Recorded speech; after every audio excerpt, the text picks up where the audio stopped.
Not there. All right.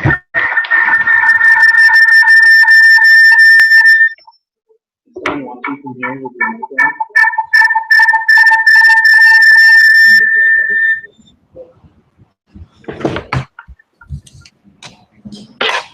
All right, Taylor. So why don't you tell people watching a little bit about yourself? I'm Taylor. For the place right here. Kinesiology. Kind of an entrepreneur at heart, so I've been working on starting my own fitness kind of website, online coaching type stuff. Also been an athlete, so speed is my thing. Love strength and conditioning, but really nutrition is where I'm a geek. Even though I don't have any certs in it, I'm always looking up the next nutrition thing, how to cure whatever you might be dealing with nutrition. So going into stuff, was nutrition always what you wanted to go into? I've always involved myself in nutrition. I took a nutrition class undergrad with Dr. Goblin. That was eye-opening. But from there, I've always been involved with nutrition just with myself, not so much other people, just kind of experimenting with myself and just seeing what works, and then just looking at the research behind it to really validate what I find. But it's always been an interest of mine.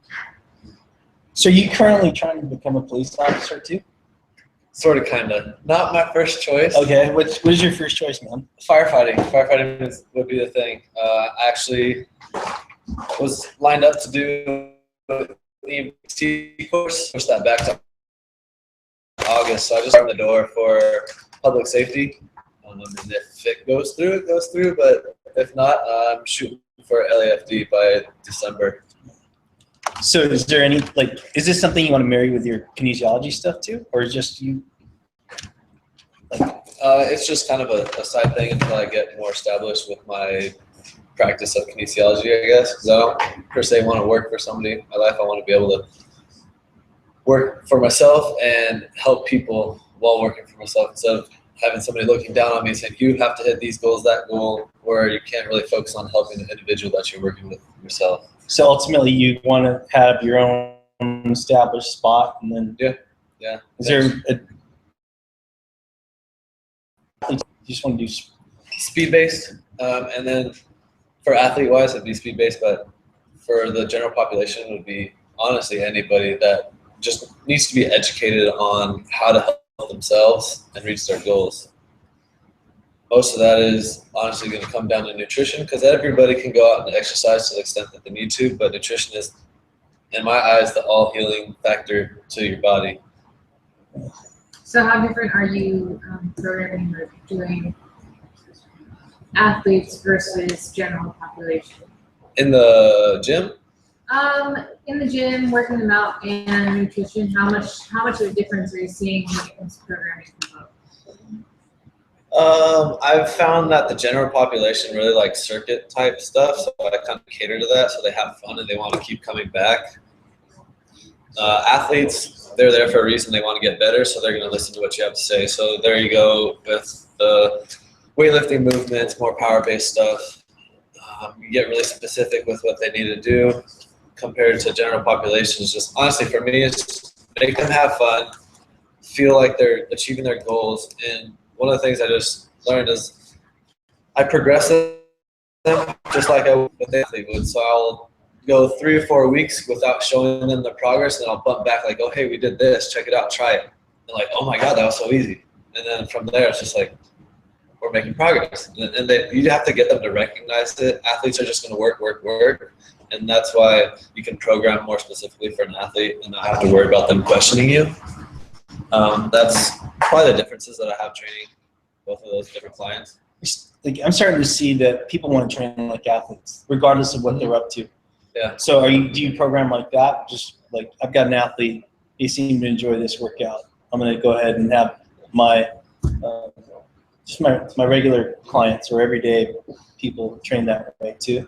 Yeah, I've been within the circuits. I've actually put some more sport specific stuff in there just because it gets them moving a little more dynamically, and they just enjoy it because I'm interacting with them more. What I just recently did is I did a side ball toss. So, I mean, not super specific, but like the lady that I was training used to play basketball. And she's like, oh, memories, basketball. I feel like I'm playing again. I'm just throwing a medicine ball back at her. She's really enjoying herself in that sense. So it's more about finding what they enjoy, which is. Yeah. I believe there is if you want to look like an athlete, train like an athlete, but most people aren't going to want to train like an athlete. Just get them reminiscing the times when they were an athlete and have fun in their training. Yeah, you hear a lot of people like, they go back to, I was in my best shape at that time when I was doing. So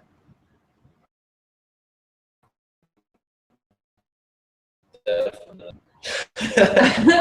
gonna keep going. Yeah. So tell us a little more about BigFit, because at first I knew you were into performance. Okay. Virtual integrated coach. Virtually integrated coach. Okay, so it's really hard to establish yourself when you don't have money in a gym to train clients, but I found that all the online programs are kind of cookie cutters. Yeah, they have a little bit of change, but the one thing that I kind of separate myself with is the fact that, all right, nutrition-wise, give me a list of all the foods you eat, all right? Every single one of them. Whatever goes in your mouth, I need a list of it. And from there, I'm going to calculate the calories that you're going to need for the goal that you're trying to hit, the macros, all that kind of stuff. But I'm going to portion everything out with the foods that you like. So that way you're eating most of the foods that you like. Yeah, some other things like a little more veggies here, or substitute this for that. But the biggest thing is that they're going to be eating the foods that they normally do while achieving their goals. And I've had a lot of success with that. I just recently had somebody drop 15 pounds in 4 weeks, and I literally have a post-workout shake that's ice cream, milk, just delicious stuff that he enjoys after a workout. But he is training for a triathlon, so he's getting really large amount of volume. But I had another client that dropped 35 over the course of 3 or 4 months based on the same thing. So it's just getting people to eat what they enjoy while reaching their goal. So it sounds like more kind of a concept that you're doing is if it fits my macros. Sort of, kind of, yeah, to an extent.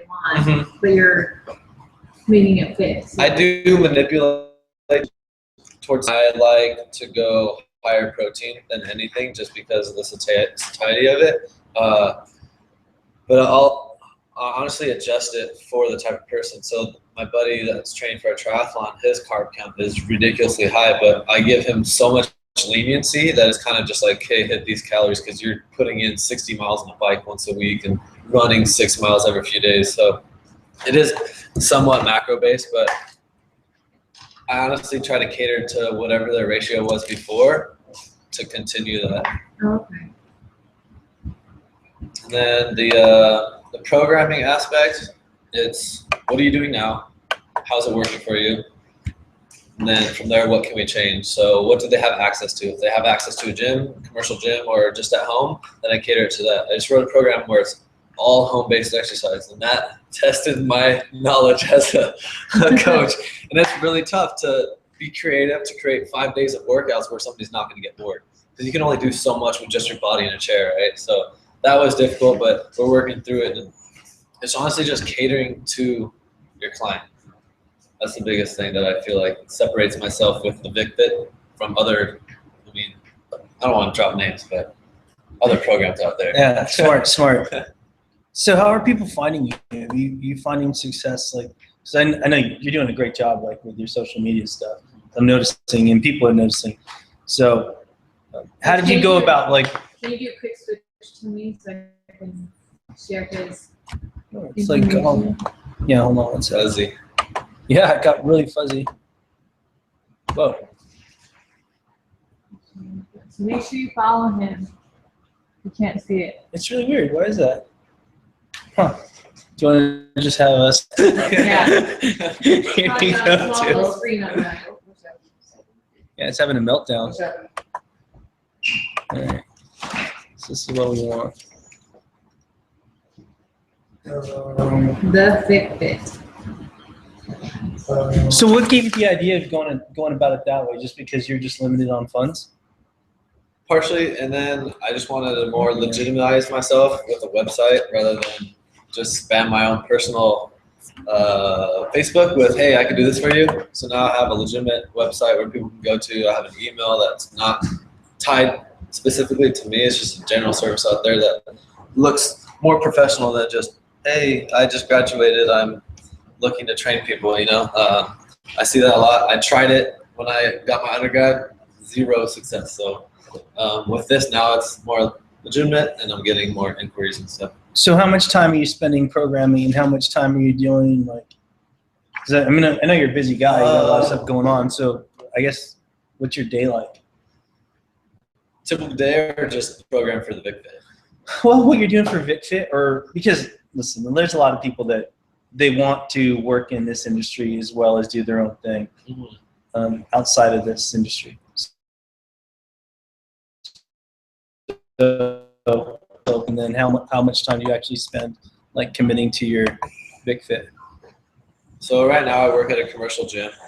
That's taking up most of my day. Now that I'm not training, I'm really dedicating it to trying to get more clients there and just educate them with what I would tell my online clients. Once I get home, it's pretty much just dedicated to working the social media, trying to get myself known. And if I have a client, it'll take me anywhere. It takes me a few hours just to get started, to get the general idea of what's going on for them or what I should be trying to accomplish.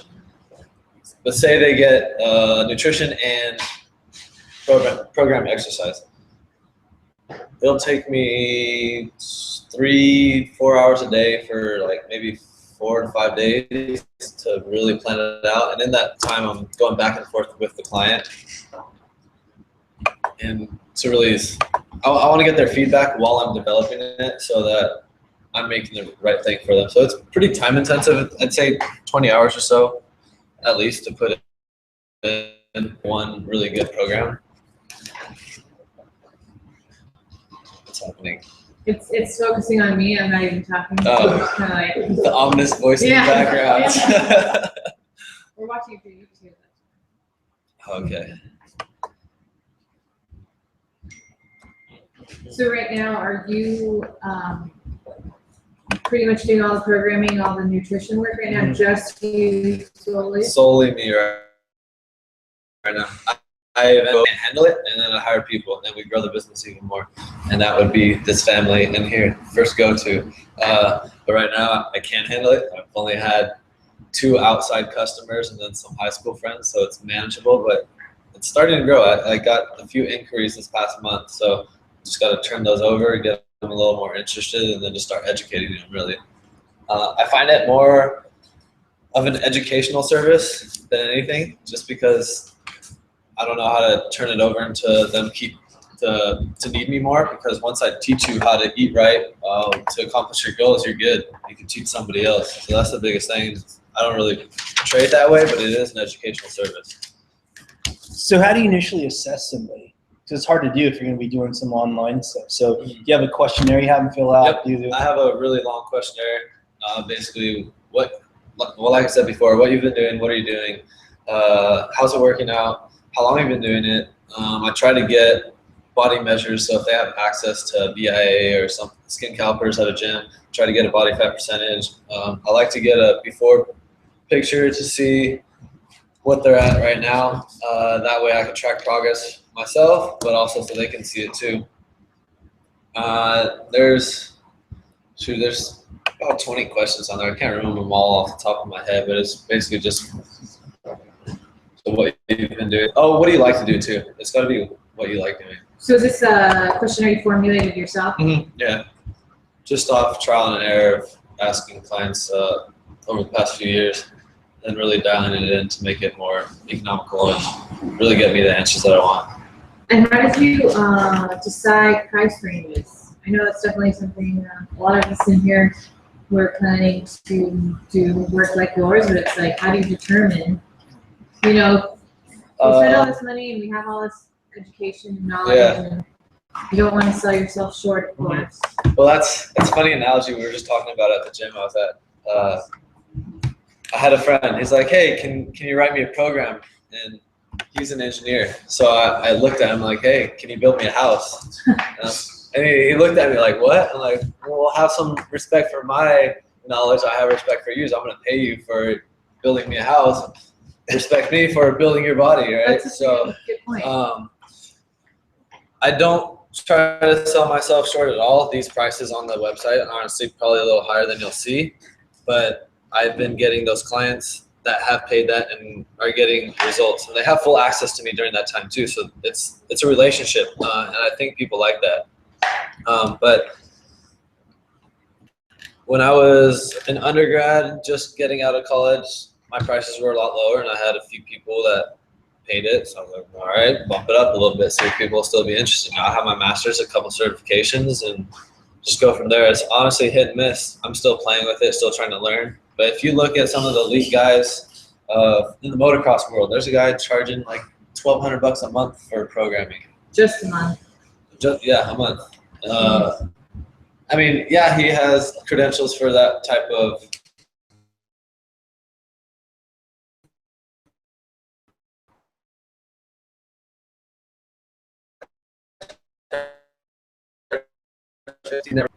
And so as far as your, you love programming, you love nutrition, but what are some of the hard parts of, having to individually plan for every single client that you have? Being so specific, since it's such a customized service, it's really hard to manage a bunch of clients. So luckily I've only had overlap with 2 so far, but really dedicating the customization to one client takes a lot of time. So that's the hardest thing. And then getting feedback back from them is sometimes even hard because they're just as busy as us. So I need their feedback to develop something sometimes, and I have to wait for them. And then I'm just in the standstill state, and I just can't do anything. So that's probably the hardest thing right now that I've been dealing with. But other than that, it's pretty good. I enjoy it, so it's not hard.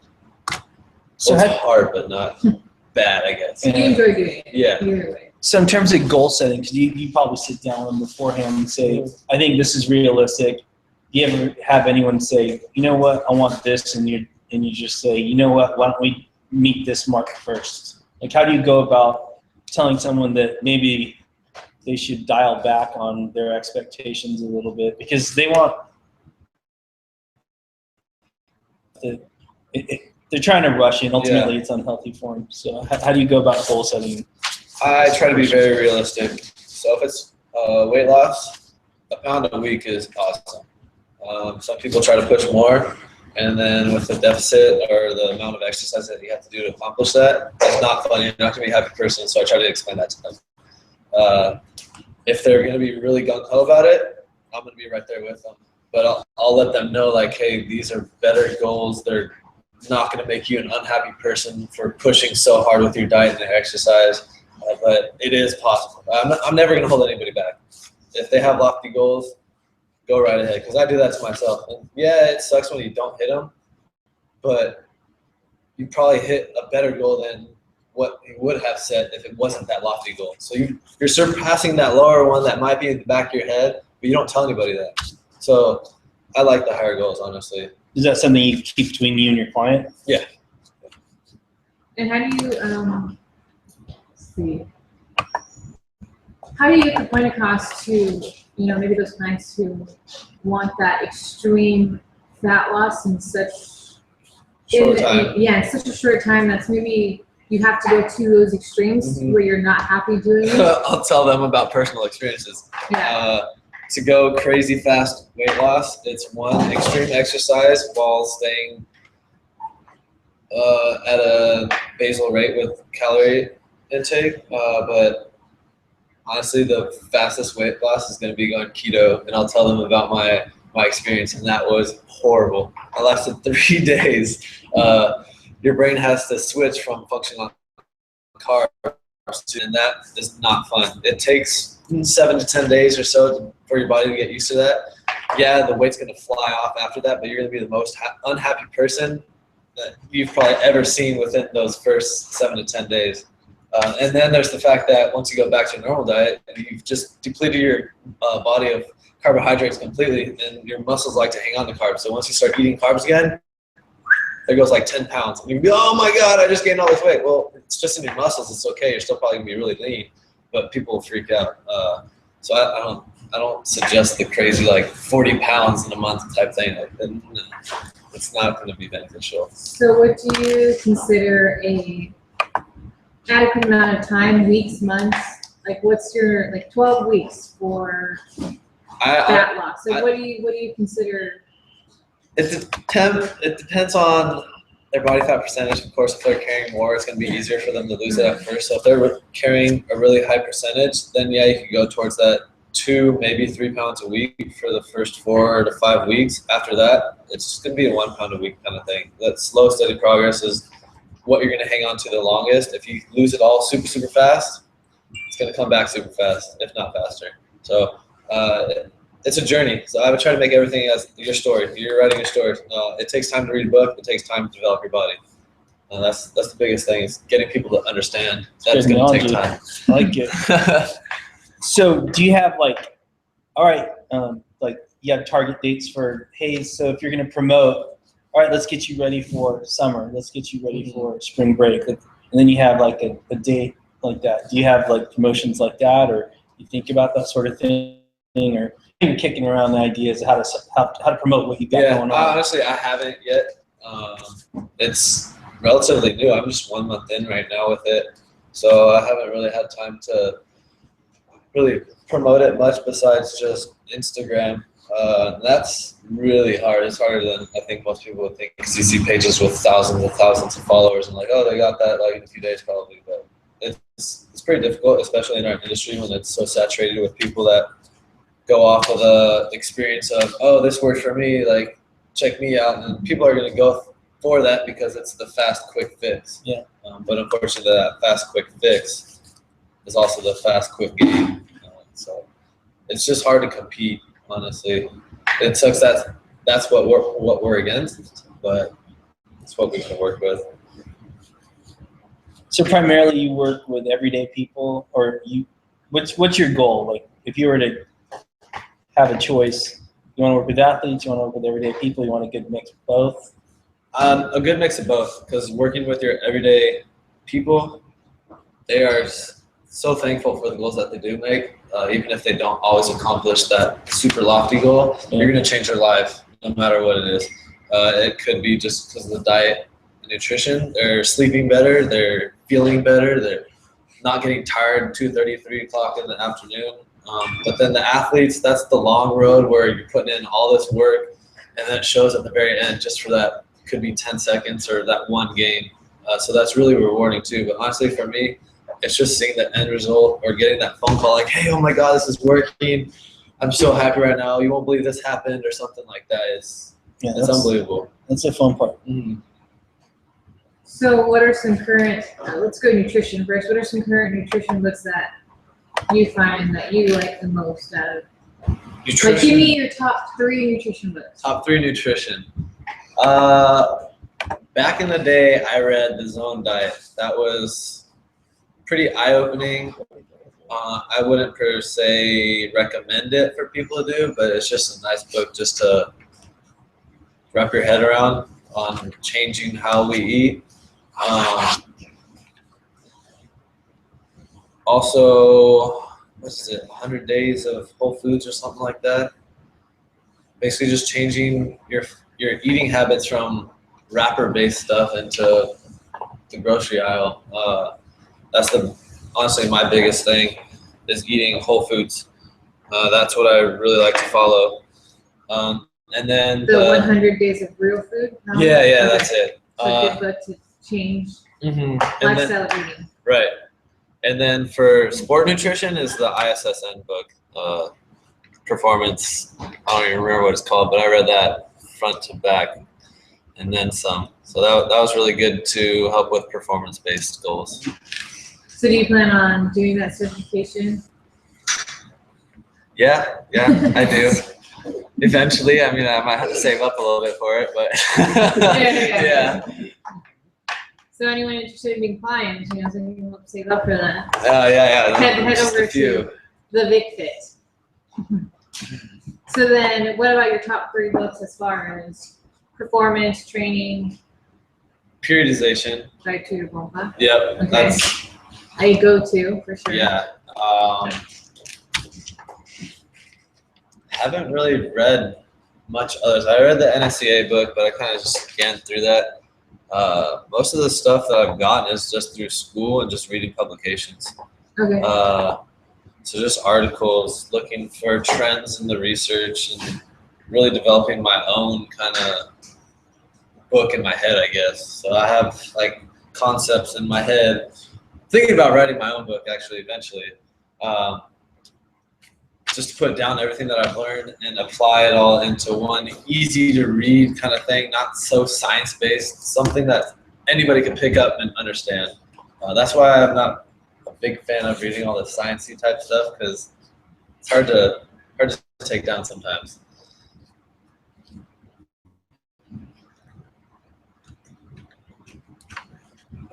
Talk to your clients about timing, like eating timing or eating windows, stuff like that.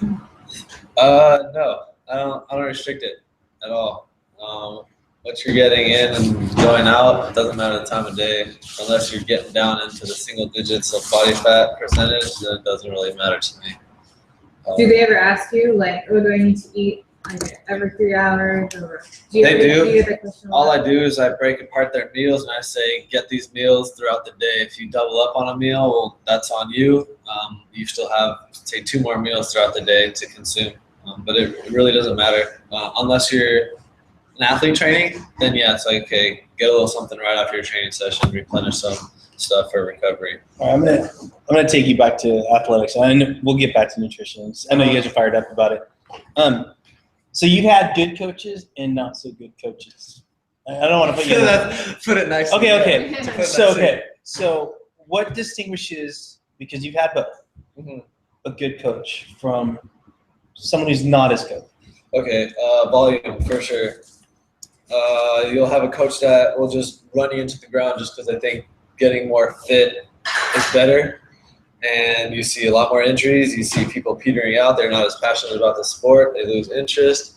Whereas a good coach is going to build you up.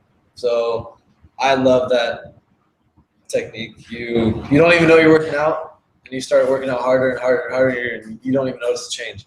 And then going along with that is they're always working on technique. Whereas my not so great coach, pound, volume, run faster. And am I running faster the right way, or am I just going as fast as I can with horrible mechanics or something? I didn't know. But now I know. And it's made me a better runner because I'm able to consciously focus on what I need to on a slower day. Yeah, when we're running fast, everything's just go. But if you're working on it throughout the entire year, you don't really have to focus on it when you're running fast. So that's good coach, bad coach kind of thing in my eyes. Are you happy you were able to experience good coach in the sequence that you had it? I mean, I'd honestly rather have had good coach from the beginning because my career could be that much further along. I had 3 years of just out there running kind of thing. Are you glad that you finally experienced a good coach? Yeah, it was definitely an eye-opener, especially with not just my own self reaching goals, but seeing so many of the other athletes reaching astronomical goals. I saw somebody drop over a second in a 400 in like 8 months, which is ridiculous. And you know it's the coaching, so it's amazing. Good coach will get the results, whether the athlete believes it or not. Does that motivate you at all, like in your just training everybody? Yeah, I try to I take my knowledge and apply it in a way that they're going to be successful and not burn them out, and then just make sure they're having fun too. That's the biggest thing, especially with younger athletes. I work with anywhere from like second graders up to high school athletes at this one performance gym, and it's just make them have fun and then just do stuff to progress them, and then they're going to see the greatness that you've achieved with them over the course of time. They might not notice it right away, but you got to be that good coach. You got to take the time, effort to develop a good program for the athlete. Kind of straight off topic, but. Do you plan on doing any kind of coaching, like eventually become a coach, track? Track, because I know you. Yeah, I would probably stick with track or strength and conditioning for speed-based sports. Albert and I have actually talked about that, starting a track club out here. I think that'd be super awesome. And we don't have one out here for the little kids. So track's not big in the U.S. as it is, but even here in California, for kids, there's not much going on. It's all for soccer, or football, or basketball, or anything like that. But I mean, track's coming up in the world. USA Track and Field actually just started the summer series circuit with Oregon. It's based in Oregon. So there was an actual draft for 4 teams, which is the first time in track history that's happened in the U.S., which is super cool. So it's starting to develop, and there's little kids looking up to those guys. So I'd love to start something soon. Okay. We're going to have Dr. Wiersma on here eventually. But psychologically, what was it like to, and because that's kind of what I care about and feel most comfortable talking about. What did that do for you, having a coach like that who was really helped develop you and really encouraged you just based on the successes? Like, he's setting you up to succeed and succeed and succeed. So you feel cared about. You're not just a number on the team. When somebody talks to you and critiques you daily, or maybe not daily because that's hard to do when there's a bunch of kids out there, but just knowing that you have eyes on you and they're trying to make you better is so much more rewarding than just running, and then you want to improve to make them proud. So you make them proud by running fast, but they also make you proud by achieving the goals that you wanted to. So it's a win-win in my eyes. yeah. It reminds me that care how much you know until you know how much you care. Right. Yep. And it's definitely Exactly that. a truism here, at least. Caring is a big and important component. As far as, so I remember in sports psychology, we talked about injury. Mm-hmm. So as far as your injuries, how did it affect you, your coach, your team, just everything in general? Felt isolated in Yeah, I had actually 2 major knee surgeries my freshman year, and I got into a really deep state of depression to the point where I was like, I'm never going to walk again. What I do to myself, I'd rather live with. And then you're not involved with anything, so it just really takes a toll on you mentally. But honestly, that probably made me as strong as I am today. But some people aren't fortunate enough to come out of that rut. It is very, very hard to come out of that rut. But if you can, you're going to come out a whole lot stronger than if you never went through that controversy. And what helped you the most getting out of that? Self-determination. Probably self-determination, because I felt like I had so much more left in the tank that I didn't want to give up. So I didn't, and I just really pushed with my physical therapy. I picked up other hobbies to make sure I was still getting fit while not injuring myself. So I started cycling a lot. It's just that progress thing. It's slow, but any progress that I saw, it was a win. So I just kept trying to progress and progress and progress, and now I'm at where I am. That's how I feel like some people should look at it, is just any progress is progress. So you're taking a step forward, it's a step forward. But it is hard. It's very hard mentally. So you got to look for your support systems, whether it be your family, girlfriend, boyfriend, sister, brother, something. Find somebody that. So how was it working through your therapy and stuff? How was it working with them? Did they keep you, they kept you abreast of everything that was going on? This is why you're doing this today. This is why you're. I don't really remember for the most part. I mean, that was a long time ago. Yeah. Was that 6 years ago? Yeah, 5 or 6 years ago. I just did whatever they told me.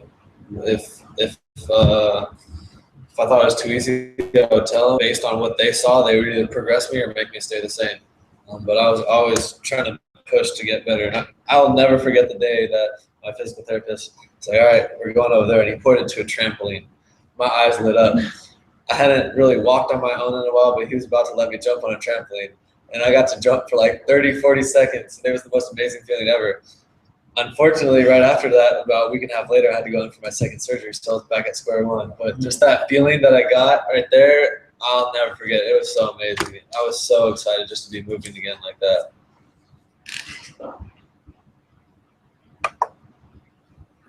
So, because I'm going to go right back to nutrition. So I'm letting you have your coaching stuff. Go? Oh, okay. That's my question. As far as nutrition, are there supplements that you're promoting that you're having your clients take?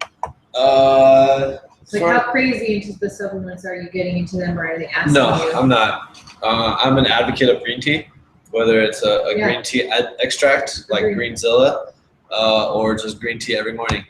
What's Greenzilla? Greenzilla it's this company that I just involved myself with. It's a green tea extract with some taurine and other antioxidants in there, some algae. It's just a really good overall well-being thing that I actually really like. I'm not one to join those types of companies, but it's really good. But it's just a concentrated green tea and it tastes delicious. So and you just add it to like a cup of water? Just water, yeah. It's just a little squirt bottle. Yeah, it's really good. Yeah, because I had seen you post that, and I was meaning to ask that. Yeah, I think definitely out of all the supplements to take or something, I've definitely been a huge advocate of green tea all the time. Green tea, any time of day.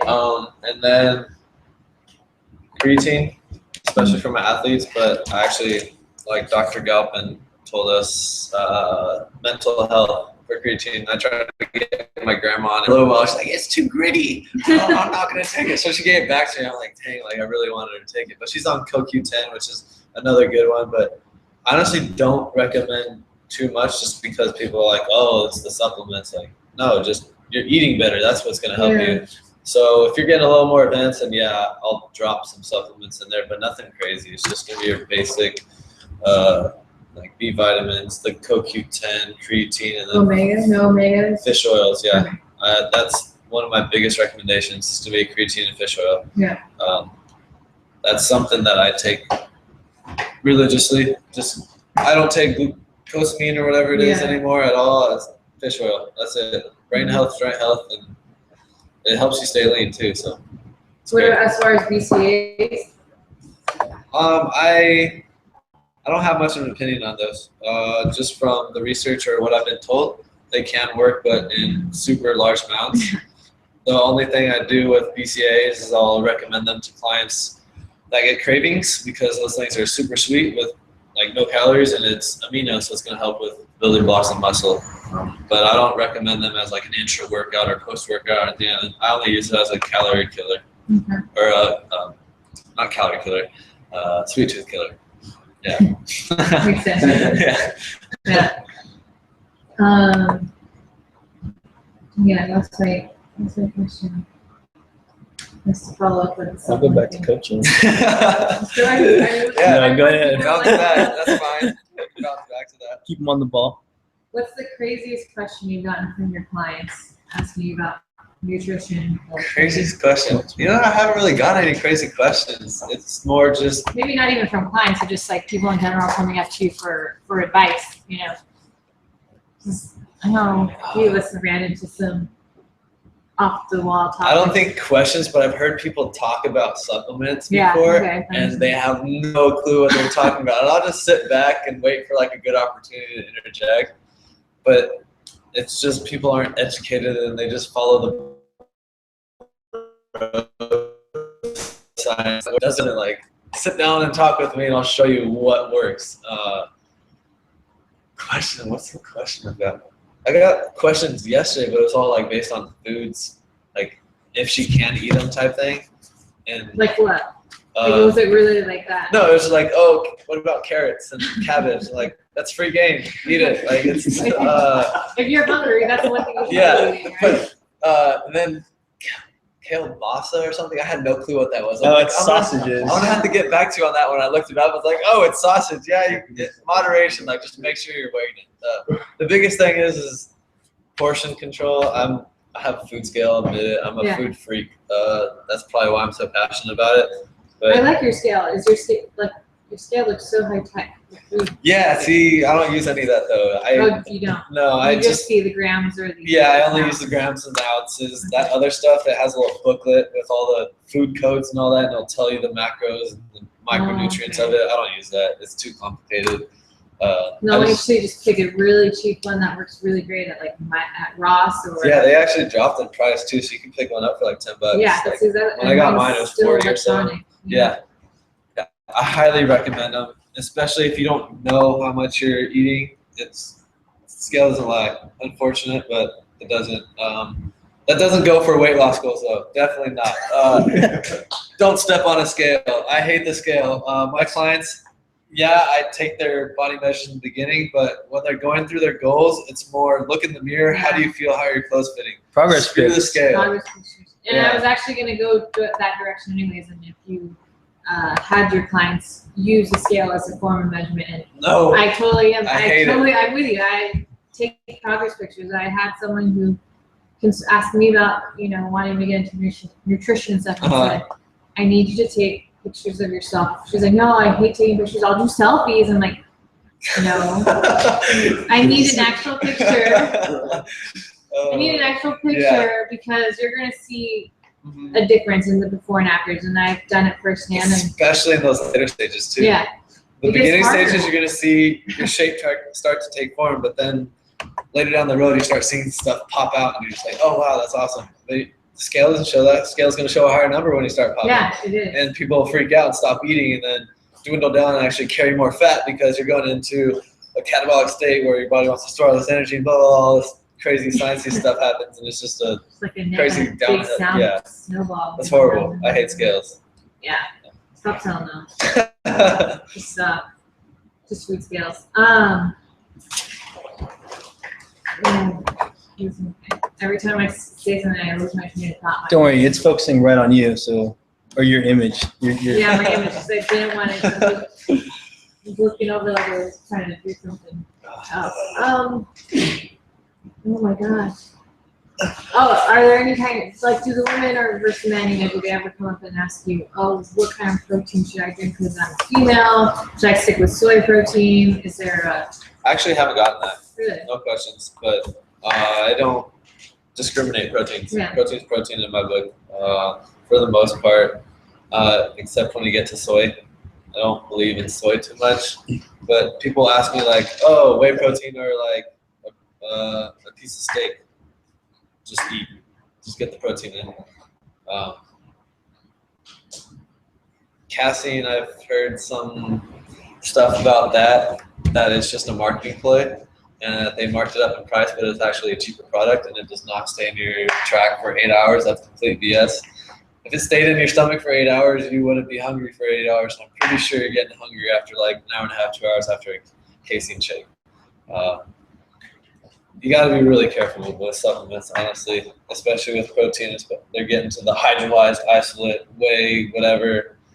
Just don't fall into the marketing plays.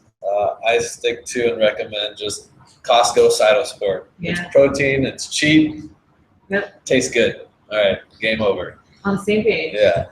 As far as your nutrition plans, is there some kind of learning component to it so that they can kind of learn how to make that lifestyle change? Yeah, so depending on their experience in the kitchen, if I write down a meal, cook it with what oils or sprays or what they should use, because people will end up frying their foods instead of just baking them or just having a little spray oil in there.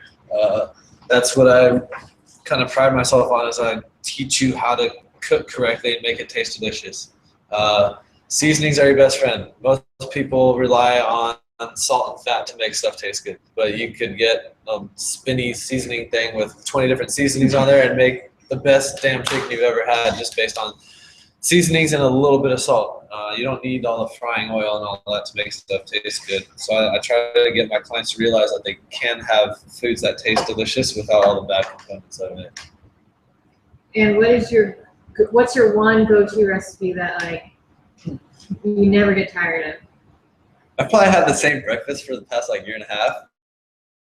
Whites, a banana with almond butter, and oatmeal with vanilla protein powder.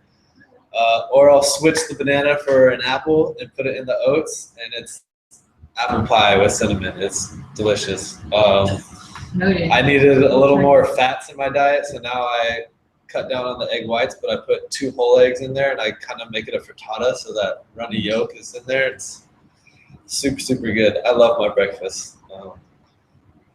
That's probably my go-to and only breakfast, but if I'm going to splurge a little bit. I make protein pancakes that are pretty bomb, and I use sugar-free syrup, which I just read some things about sugar alcohols. Might be something of interest to look into. It's actually not bad as what people have thought it would be, like Splendas or something. Yeah. So I'll let you guys check that one out and see what you think. Yeah. Send us that info. It's always good to read that stuff. All right, now we're transitioning back into training. What does a typical workout program look like for your clients? For me, it varies on the client, just like the whole customization kind of thing.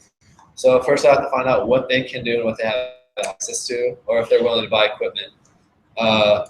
If it's home-based, it's going to be a lot of body weight stuff, jumping, core, just getting the heart rate up, mountain climber type stuff. I try to make variations of the base exercise. That way they don't get bored, and I can program a lot more exercises without like 3 basic movements, you know. But if they have full access to a gym, it's what are they trying to accomplish. So if they're an athlete, then it's going to be more athlete-based stuff, squats, bench press with some sort of circuit at the end. I like to involve those. I've had a lot of success with those. But if it's just general weight loss, you just get creative.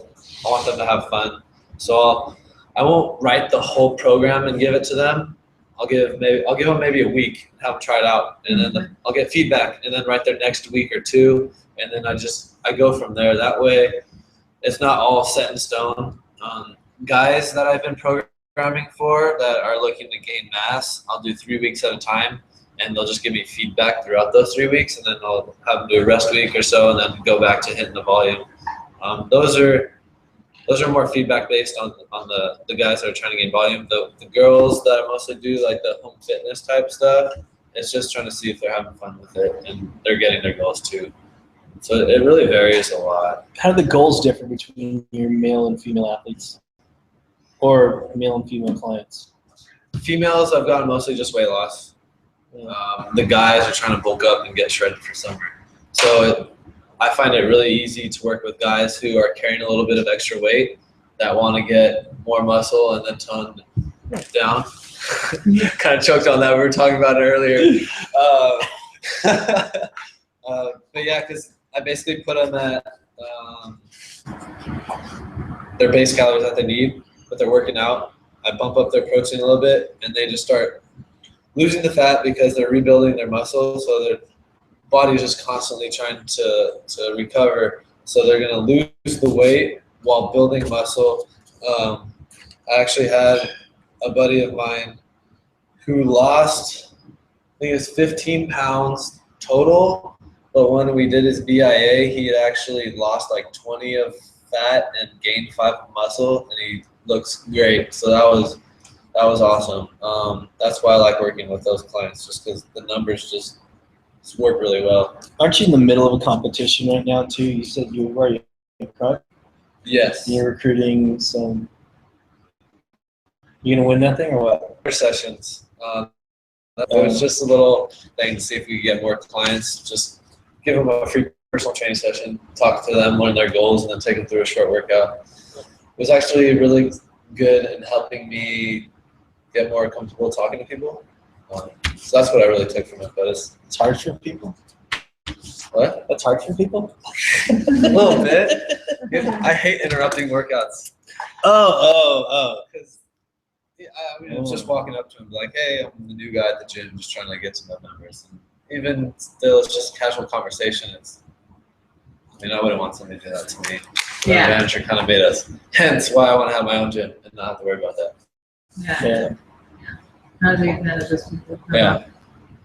But sometimes you have a really good conversation with the client, and you just get to learn about them and get some information from them that will help you out too. So, what's your greatest success as a coach or a trainer? Like, what would you just be like? Yeah, that was great for me too. Like, it was cool for them. Probably, and I needed that too. Probably my first ever track client. He was a sprinter at Troy just across the street, but he wanted to take his athletics to the D1 level. And I got him to drop, I think it was 2.5 seconds in his 400 over the course of 6 months of training or so in high school. And then he wanted to walk on to the UC Riverside track team.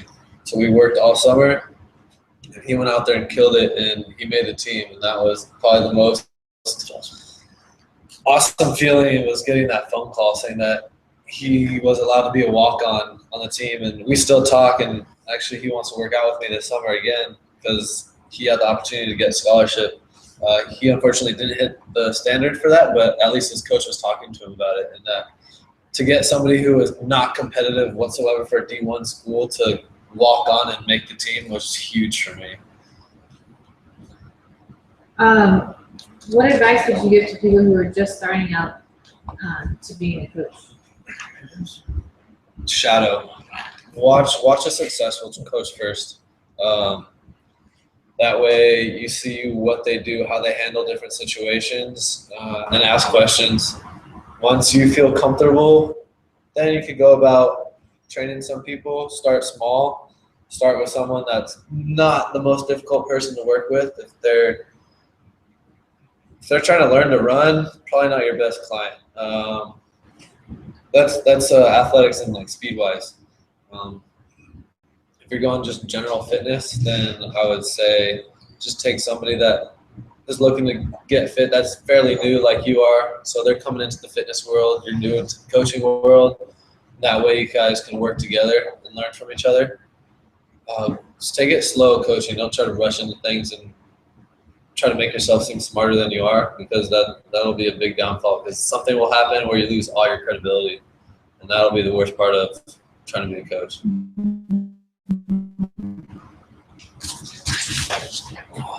Well, go ahead. Well, any disappointments? Like anything you learned from? I mean, I don't want you to dwell on it or spend a huge amount of time, but something you would have done differently with the client. I would maybe I overtrained somebody or. No, for me, myself, it would have been not training somebody or training somebody that didn't want it as bad as I did for them.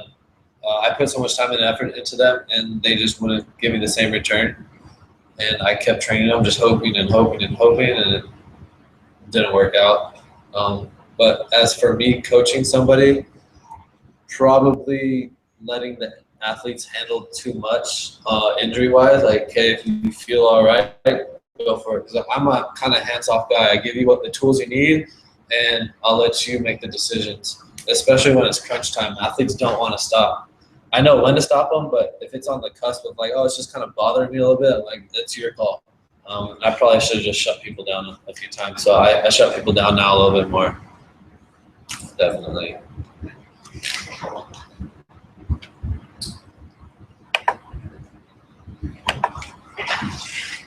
So, any last pieces of advice? Oh, good. Enjoy yourself. Don't get too serious about nutrition, especially. Enjoy yourself. Just stick to the goal. Once you have a goal, write it down and look at it at least once a day. That way you know what you're going for each day. And before we sign off, where can they find you at? TheVicFit.com. TheVicFit.com. VICFIT. If you have any questions, let me know. We could probably write it down in the description we will of the also, video. Yeah. I put it on the Instagram. Oh, did you? Also give you guys the Greenzilla link too for you guys to check out. Definitely. Good stuff, Love dude. my green tea. I got to comment to you on your shirt as well. Oh, yes. We didn't really talk much about performance study, but it's still on the books. Appreciate it. So- I mean, like I said, we're family. I try to help you out, tell people about performance study. I might shoot people who ask me about nutrition to you. I like the other side. I like the training side, not so much. Gotcha. I like Yeah, no training problem. side is Let my me know. baby. It's good to have lots of people who are good in lots of different fields. Yeah, definitely. We all feed off each other in here. So. Yeah. Stuff, dude. Thanks for hanging out. Thanks. Yep. Thank you. It's a pleasure.